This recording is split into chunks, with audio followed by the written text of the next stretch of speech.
오늘 하나님께서 우리에게 주시는 말씀은 에스겔 20장 27절에서 32절입니다. 에스겔 20장 27절에서 32절을 교독하도록 하겠습니다. 제가 먼저 27절을 봉독합니다. 그런즉 인자야, 이스라엘 족속에게 말하여 이르라. 주 여호와께서 이같이 말씀하셨느니라. 너희 조상들이 또 내게 범죄하여 나를 욕되게 하였느니라.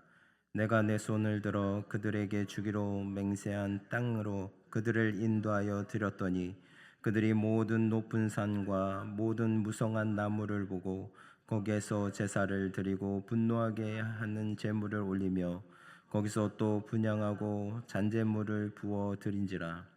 이에 내가 그들에게 이르기를 너희가 다니는 산당이 무엇이냐 하였노라. 그것을 오늘날까지 비마라 일컫느니라. 그러므로 너는 이스라엘 족속에게 이르라. 주 여호와께서 이같이 말씀하느니라. 너희가 조상들의 풍속을 따라 너희 자신을 더럽히며 그 모든 가증한 것을 따라 행음하느냐. 너희가 또 너희 아들을 화제로 삼아 불 가운데로 지나게 하며 오늘까지 너희 자신을 우상들로 말미암아 더럽히느냐. 이스라엘 족속아, 너희가 내게 묻기를 내가 용납하겠느냐. 주 여호와의 말씀이니라. 내가 나의 삶을 두고 맹세하노니 너희가 내게 묻기를 내가 용납하지 아니하리라. 너희가 스스로 이르기를 우리가 이방인 곧 여러 나라 족속같이 되어서 목석을 경배하리라 하거니와 너희 마음에 품은 것을 결코 이루지 못하리라. 아멘. 할렐루야. 오늘은 무뎌진 마음, 깨어진 예배라는 제목을 가지고 여러분과 함께 나누기를 원합니다. 이스라엘의 역사를 돌아보면 한 가지 강렬한 인상이 떠오릅니다. 바로 무딤입니다. 그들은 양심이 무뎌 있었고 영적인 감각 또한 마비되어 있었습니다. 죄를 짓고 있으면서도 그것이 죄인 줄 알지 못했고 심판이 임박했음에도 전혀 두려워하지 않았습니다. 누가 보아도 분명한 잘못을 행하면서도 스스로는 잘못이 없다고 착각하며 자기 길을 고집했던 것입니다. 또한 우리가 살아가는 세상을 가만히 들여다보면 한 가지 뚜렷한 특징을 발견할 수 있습니다. 바로 무뎌짐입니다. 사람들의 양심은 점점 무뎌지고 영적인 감각은 점점 둔해지고 있습니다. 죄를 짓고도 그것이 죄인 줄 알지 못하고 심판이 임박했는데도 전혀 두려워하지 않는 모습이 만연합니다. 오히려 누가 보아도 분명히 잘못된 일인데도 아무 문제 없다, 다 그렇게 산다 라고 말하며 자기 길을 고집합니다. 그런데 이런 모습은 결코 낯선 것이 아닙니다. 바로 성경 속 이스라엘의 역사와 너무도 닮아 있기 때문입니다. 에스겔 20장의 말씀을 보면 하나님은 끝없는 인내로 그들의 패역을 오래 참으셨습니다. 그러나 이스라엘은 무뎌진 양심과 마비된 영적 감각으로 하나님만 섬기라는 이 명령을 저버리고 결국 우상숭배에 빠져들었습니다.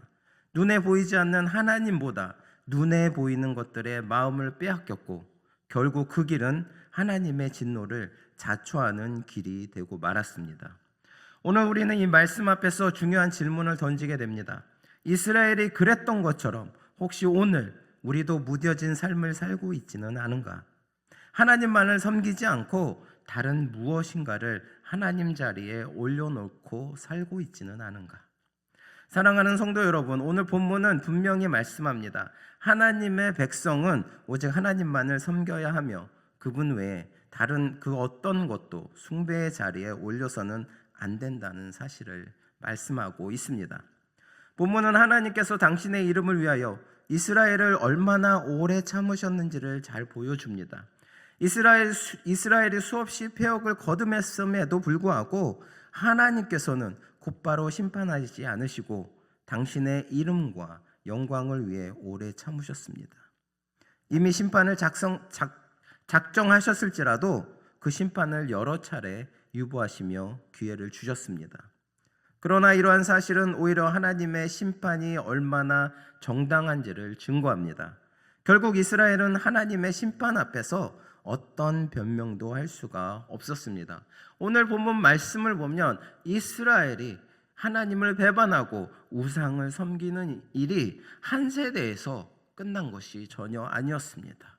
이스라엘이 출애굽을 하고 광야에서부터 시작해서 포로 생활에서 바벨론에서 포로 생활을 할 때까지 이스라엘은 하나님을 배반하고 우상 숭배의 길을 걸었던 것입니다. 우리 사람들은 종종 자기들의 악행에도 불구하고 하나님의 심판이 당장 임하지 않으면 그것을 하나님의 인내로 여기지 않고 하나님이 자신들의 죄를 알지 못하거나 능력이 없다고 오해합니다. 그러다 보니 하나님의 인내가 길어질수록 오히려 더 큰 죄악에 빠져드는 경우가 많습니다. 그러나 하나님의 인내에도 한계가 있으며 그 끝에 반드시 심판이 임합니다. 그날에 이스라엘은 자신의 죄악이 얼마나 무겁고 어리석은 것이었는지를 뼈저리게 깨닫게 되는 것입니다. 이스라엘 또한 하나님의 인내에도 불구하고 그것이 본인들을 하나님께서 사랑하셔서 인내하신다는 것을 깨닫지 못하고 하나님이 자기들의 죄악을 모르신다고 생각했기 때문에 하나님을 배반하고 어리석은 길로 빠져들었던 것입니다. 28절을 통해 알 수 있는 것은 이스라엘 백성들이 높은 산과 무성한 나무 아래서 제사를 드리며 하나님을 분노하게 하는 제물을 바쳤다는 것입니다. 이는 곧 이스라엘이 마땅히 유일한 예배의 대상이신 하나님을 섬겨야 함에도 불구하고 그분 외에 다른 것을 숭배하였음을 보여줍니다. 하나님께서는 이미 계명을 통해 당신 외에는 다른 신을 두지 말라고 분명히 말씀하셨습니다. 하나님을 떠나 다른 모든 것을 섬기는 일은 결국 헛된 것이며 악한 행위일 뿐 아니라 반드시 하나님의 진노를 불러오게 됩니다. 그러나 이스라엘은 그 명령을 무시한 채 이방의 풍습을 쫓아갔습니다.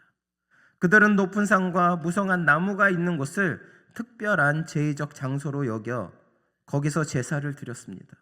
하지만 그것은 결코 참된 경배가 아니었어요. 하나님을 기쁘시게 하는 행위도 절대 아니었습니다. 오히려 허무한 우상 숭배였으며 하나님을 모독하는 악한 행위였습니다. 결국 이들의 모습은 하나님을 버리고 피조물을 숭배한 어리석음이었고 스스로 하나님의 진노를 불러온 행위였습니다. 그렇다면 왜 이스라엘 백성들은 하나님께서 그렇게도 금하신 일을 행했을까요? 왜 그토록 분명히 말씀하신 하나님의 명령을 거역하고 본문에서 지적하신 대로 하나님을 분노케 하는 제물을 가증한 우상에게 바친 것일까요? 그 이유는 분명합니다. 그들은 가나안 땅에 살던 이방 민족의 풍습을 본받았고 그 문화 속에 동화되었기 때문입니다. 하나님께서 너희는 오직 나만 섬기라 라는 그런 준엄한 명령을 주셨음에도 불구하고 그들은 그 말씀을 망각했습니다. 오히려 이방 사람들이 섬기는 우상 숭배의 길로 따라 들어간 것입니다. 또한 그들의 눈은 보이지 않는 하나님께 고정되지 않았습니다. 대신에 눈에 보이는 것, 높은 산, 무성한 나무, 그 아래 세워진 형상과 제단에 마음을 빼앗겼습니다. 보이는 세계의 화려함과 현혹에 마음이 미혹되어서 결국 그 유혹을 이기지 못하고 넘어간 것입니다. 그들은 우상 숭배라는 가증하고 치명적인 죄악에 빠지게 되었습니다. 이스라엘 백성들이 바벨론에서 포로 생활할 때는 어떠했습니까? 그들이 고난당하고 고통당하고 있을 때 그들의 눈에는 하나님이 보이지 않았던 것입니다. 그렇기 때문에 그들이 지금 당장 필요로 하는 눈에 보이는 우상을 쫓게 되었던 것입니다. 결국에는 그들 자식들까지 제단에 바치는, 우상 앞에 바치는 그런 죄악을 저질렀던 것입니다. 결국 한마디로 얘기하면 이스라엘이 이토록 무서운 죄를 범한 이유는 하나님만을 유일한 예배의 대상, 섬김의 대상으로 인정하지 않았기 때문입니다. 하나님께서 홀로 영광을 받으셔야 하는 자리에 다른 것을 올려놓았던 것입니다. 바로 그것이 그들의 비극이었고 하나님의 진노를 자초한 원인이었습니다. 성도 여러분, 그렇다면 오늘 본문이 우리에게 주는 교훈이 무엇입니까? 그것은 바로 하나님의 백성은 오직 하나님만을 섬겨야 하며 하나님 외에 그 어떤 것도 숭배의 대상으로 삼아서는 안 된다는 사실입니다. 혹시 이렇게 생각하는 분들이 있을지 모릅니다. 우리는 금이나 나무로 만든 우상을 절하지 않는데 이 말씀은 우리와는 전혀 상관이 없습니다. 그러나 정말 그렇습니까? 우리의 실제적인 삶을 깊이 들여본다면 이 말씀은 결코 우리와 무관하지 않다는 것을 알게 됩니다. 우리는 입술로는 하나님을 섬긴다고 말하지만 실제로는 하나님보다 다른 것들을 더 의지하고 신뢰하는 경우가 많습니다. 어떤 이는 손에 쥔 물질을 더 믿습니다. 또 어떤 사람은 자신의 건강이나 능력을 더 의뢰합니다. 현실에서 힘과 영향력을 가진 사람들에게 기대를 걸기도 합니다. 심지어 하나님의 나라와 의보다는 눈앞의 번영과 쾌락을 더 추구하는 이들도 있습니다. 이들은 말합니다. 이게 왜 문제일까요? 세상 사람들도 다 그렇게 사는데 그게 문제가 될 게 있습니까? 맞습니다. 세상 사람들은 당연히 그렇게 살아갑니다. 그들에게는 하나님이 없습니다. 그들은 세상의 것들을 절대적인 것으로 여기며 마치 하나님 자리에 그것들을 올려놓고 추구합니다. 하지만 저나 여러분은 다릅니다. 우리는 하나님의 특별한 사랑과 은혜로 택함을 받아 그분의 백성이 되었습니다. 그렇다면 우리가 세상 사람들과 다를 바 없이 똑같이 물질, 건강, 권세, 쾌락을 숭배하며 살아갈 수 있겠습니까? 만약 그렇다면 그것은 과거 이스라엘 백성들이 가나안 문화에 동화되어 우상을 섬겼던 것, 또 포로로 잡혀가 조상의 풍속을 따라 가증한 일을 행하며 행음했던 것과 조금도 다를 바가 없는 죄악입니다. 하나님을 섬긴다면 또 하나님을 섬긴다고 하면서도 그 마음 깊은 곳에서는 하나님 외에 다른 것을 숭배하는 것, 그것이야말로 하나님을 분노하게 하는 가증한 일이 되는 것입니다. 따라서 본문은 오늘 우리에게 분명히 말씀합니다. 하나님의 백성은 오직 하나님만을 예배해야 하며 우리의 마음속에 하나님보다 더 의지하고 사랑하는 것이 있다면 그것은 곧 현대의 우상이요 우리가 버려야 할 대상이라는 것입니다.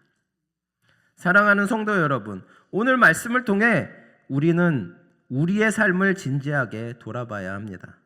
혹시 우리 마음속에 이스라엘 백성이 섬겼던 가나안 사람들의 우상과 같은 모습, 또는 포로로 잡혀가 조상의 풍속을 따라 가증한 일을 행하며 행음했던 것과 같은 모습은 남아있지는 않는지, 보이지 않는 하나님보다 눈에 보이는 것들에 더 큰 마음을 두고 그것들에 미혹되어서 마치 하나님처럼 의지하고 있지는 않는지 생각해 보셔야 할 것입니다.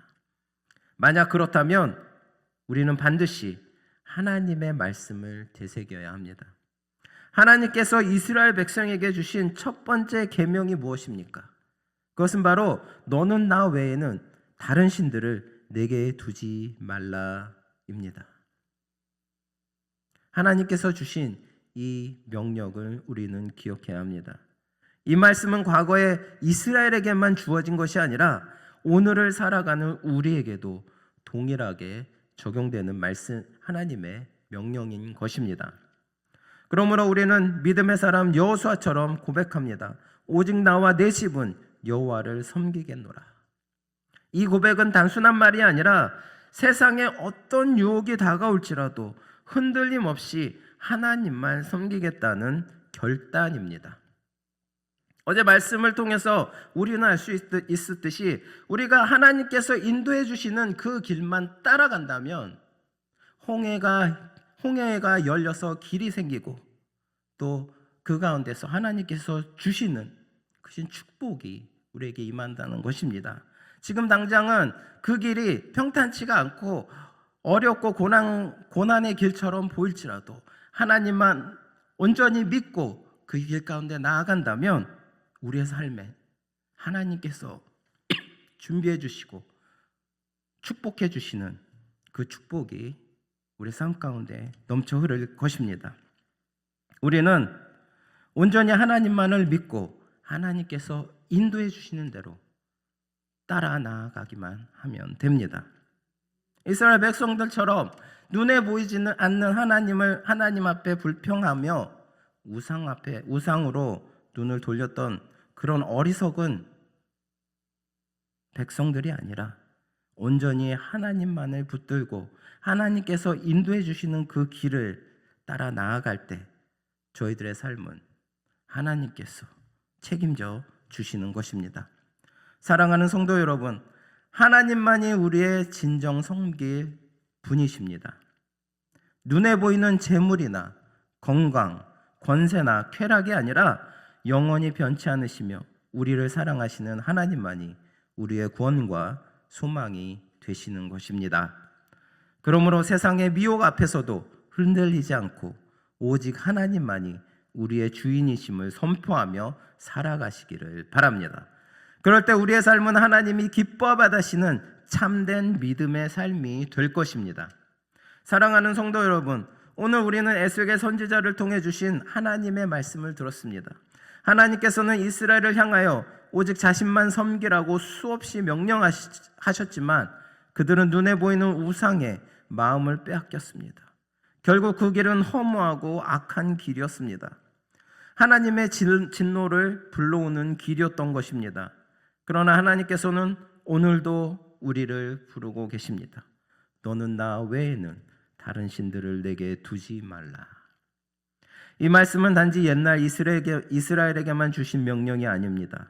오늘 우리에게도 동일하게 유효한 말씀입니다.